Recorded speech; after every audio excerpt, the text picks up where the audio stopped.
Hi guys, welcome to Office Blokes React. I am Office Bloke Dave. Office Bloke Mike, Patreon.com. I'm Office Bloke Daz. Collectively we are two of the Office Blokes. What? I thought Mike said something. Well, you know what? He got caught doing a bit of piracy. He did. Yeah. You know what it was though? It was He's gone on holiday to Mogadishu. Yeah. Spending time in Somalia with his family. Imagine Mike in Mogadishu. Can't imagine him outside of Timpley. Exactly. That's what I was just going to say. Yeah, no, unfortunately, Office Bloke Mike illegally streamed the Logan Paul fight. Is that what it was? And the FBI came for him. I read about it in the paper this morning that they're clamping down and shit like that. They said what it was. They said it years ago, didn't they? And they actually, there was people like using Napster and stuff that got hit with hundreds of thousands of dollars. The main headline was, where they raided was Stoke. Of course it was. Believe it or not, and I think that's where he was. Yeah, but I can't mind you, I can't see me in that simply, like you say. No. Let alone in Mogadishu. When pirates mistook a warship for a cargo ship. Imagine. Awesome. Imagine doing that. Nope. What? Oh. You got me. Yeah, this has got the potential to be great, so we'll get straight into it. When pirates mistook a warship for a cargo ship. Do you think they're going to get... I think they're bored.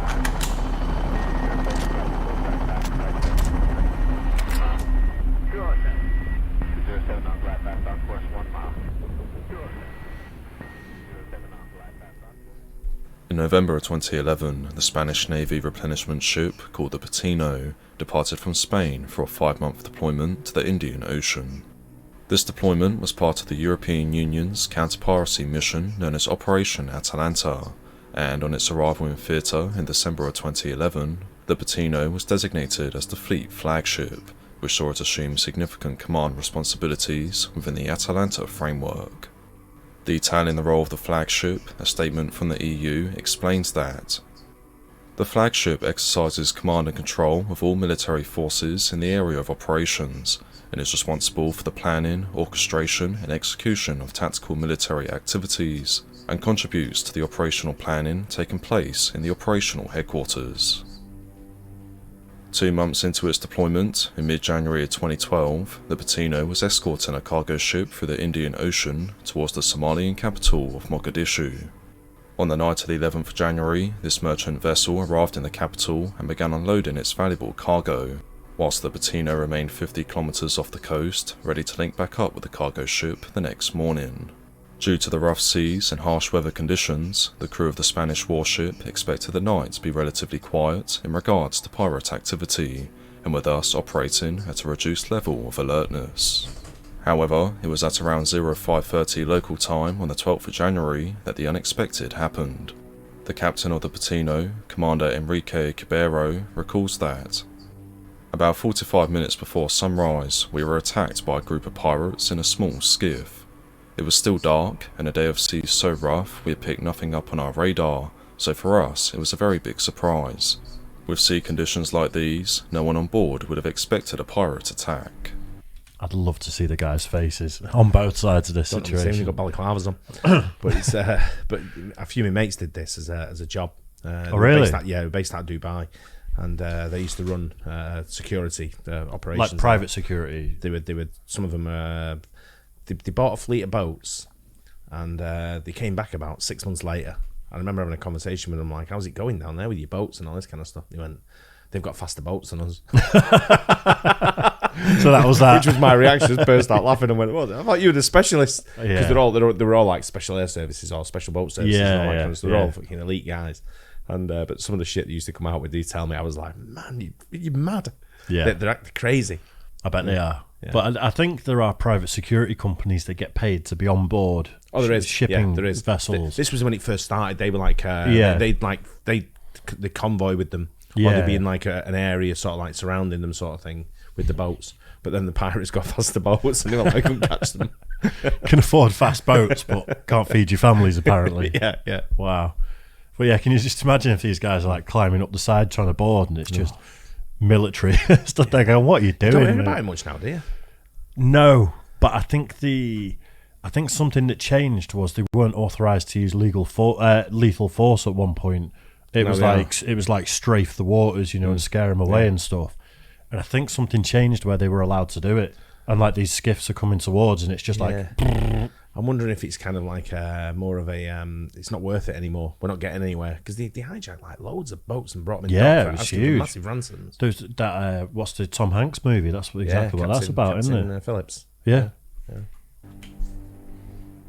Silhouetted against the night sky, the Patino appeared to be a slow, unguarded cargo ship that the pirates thought would be an easy target to board and seize.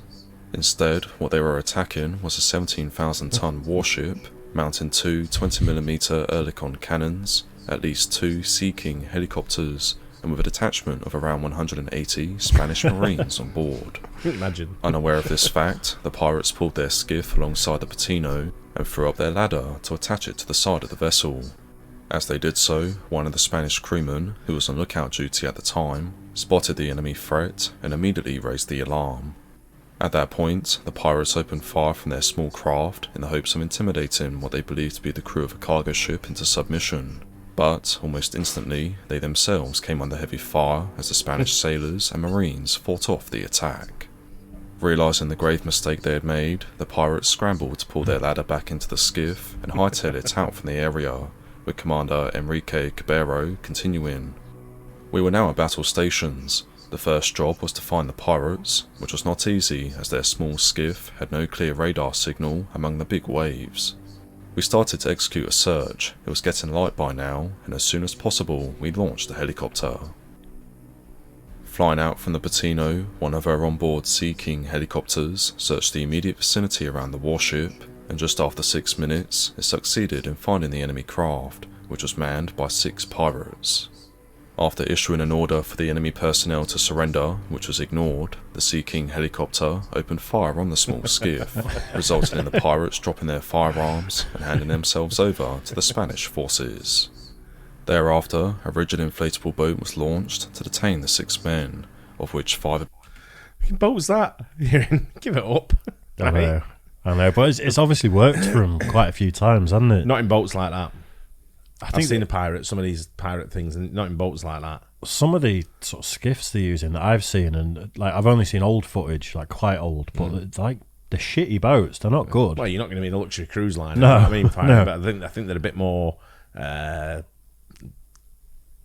more, sophisticated. yeah, maybe. than that. Yeah, Doesn't look right, that does it? Hey. I just love this whole story Yeah, where they're like, yeah. get out of here, get out of here, and it's like helicopter just goes, nope, starts shooting at you. It's like a massive bath. It is, isn't it? Yeah, it's a bathtub. But I'm surprised they haven't, like, especially when they're trying to board the ship, they don't just go pop, pop, pop, pop, pop, and just go on your way. You would hope they do that. Yeah, but they're probably shooting to intimidate. Like yeah, the military forces defense. are shooting to intimidate. Yeah. But yeah, they had been wounded during the earlier firefight. It was also discovered that a 7th pirate had been present, but he had been killed during the attempted boarding of the Patino, and his body had been thrown into the ocean by his Maybe colleagues. that was the boat. Reflecting on the incident, Commander Cabero stated that they, the pirates, said it was a mistake. They hadn't meant to attack a warship. Yeah, no They had shit. thought it was a merchant vessel with a bridge at the stern. The pirates showed tremendous willingness. It was a day of very rough seas, waves 3 to 4 meters. It was very windy and quite far from the Somali coast.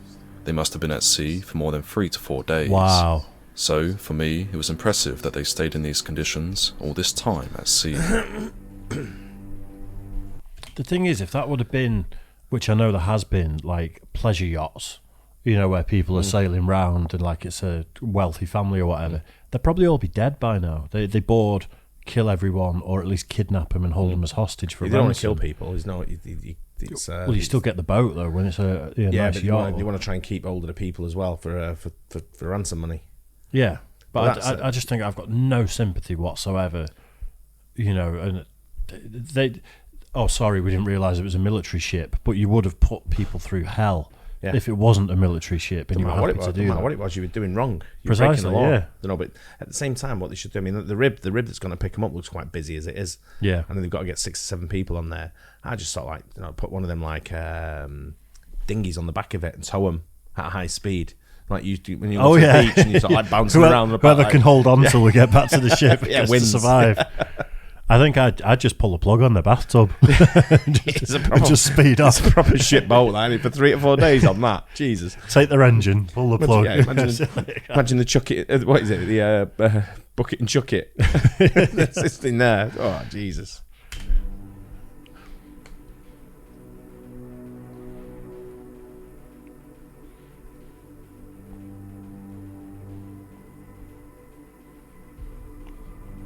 Wow.